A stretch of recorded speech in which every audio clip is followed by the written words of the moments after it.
ঢাকা বিশ্ববিদ্যালয় তারুণ্যের প্রাণকেন্দ্র।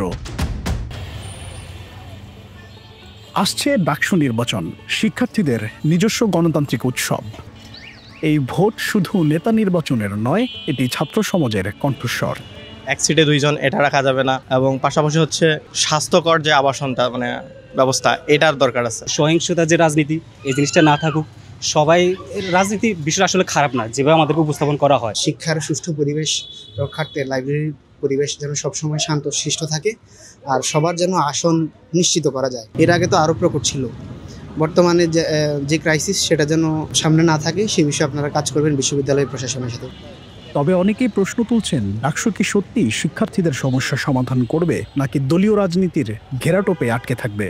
শিক্ষার্থী বান্ধব একটা পরিবেশ চাই, যেখানে আমরা যারা প্রত্যন্ত অঞ্চল থেকে উঠে আসি তারা তাদের পড়ালেখার জন্য একটা সুষ্ঠু পরিবেশ, ও পাশাপাশি যারা পড়ালেখার পাশাপাশি শিক্ষার্থী বান্ধব রাজনীতি করতে চায়, শিক্ষার্থীদের পাশে দাঁড়াইতে চায়, এরকম রাজনৈতিক পরিবেশ থাকবে। তবে সেটা যেন সহিংসপূর্ণ বা ছাত্রদের পড়ালেখায় বিঘ্ন ঘটায় এরকম কোনো পরিবেশ সৃষ্টি না করে। ক্যাম্পাসে তো হচ্ছে রাজনীতি করা একটি মানুষের অধিকার, এবং সেটা আপনি কেড়ে নিতে পারবেন না। যার যেটা ইচ্ছা করবে সে যদি সেটাই করতে পারে, ওই পরিবেশটা যদি আসলে তৈরি হয়, সেটাই হবে সুষ্ঠু একটা আইডিয়াল ক্যাম্পাসের একটা চিত্র। সমালোচনা থাকলেও ভোটের মাধ্যমে নিজেদের প্রতিনিধি বেছে নেওয়াই শিক্ষার্থীদের হাতে থাকা সবচেয়ে বড় শক্তি। এবার হচ্ছে হায়েস্ট সংখ্যক প্রার্থী আসলে প্রতিদ্বন্দ্বিতা করছেন, এবং আপনারা দেখবেন নারীরাও কিন্তু খুবই স্বতঃস্ফূর্তভাবে অংশগ্রহণ নিচ্ছে। যখন নমিনেশন পেপার নিয়েছে তখন কিন্তু বেশিরভাগই স্বতন্ত্র, আমি নিজেও স্বতন্ত্র ছিলাম। তো এখানে কিন্তু পলিটিক্যাল পার্টিজের বাইরেও সাধারণ শিক্ষার্থীরা মনে করছে যে এটা একটা প্ল্যাটফর্ম হতে পারে, যেখানে তারা হচ্ছে স্টুডেন্টদের জন্য কাজ করবে। আমার ডাকসু আমার ভোট এ শুধু একটি স্লোগান নয়, শিক্ষার্থীদের গণতন্ত্রে বিশ্বাসের প্রতীক।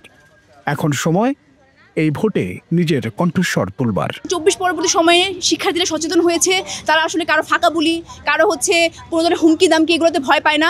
ঢাকা বিশ্ববিদ্যালয়ের শিক্ষার্থীরা যদি এরকম সচেতন থাকে, তাহলে কোনো ধরনের কেউ ফ্যাসিস্ট হয়ে উঠতে পারবে না, কেউ তাদের উপর আধিপত্য বিস্তার করতে পারবে না। আমরা আশা রাখি যে এবারের ইলেকশনটা ওই সুষ্ঠু একটা নির্বাচন হবে। ভালো একদম স্ট্রিক্ট অ্যাকশনস নেওয়া হচ্ছে, সুষ্ঠু করার চেষ্টা করা হচ্ছে, তাহলে বলবো যে হ্যাঁ সুষ্ঠু হচ্ছে, কিন্তু শঙ্কাটা আসলে থেকেই যায়।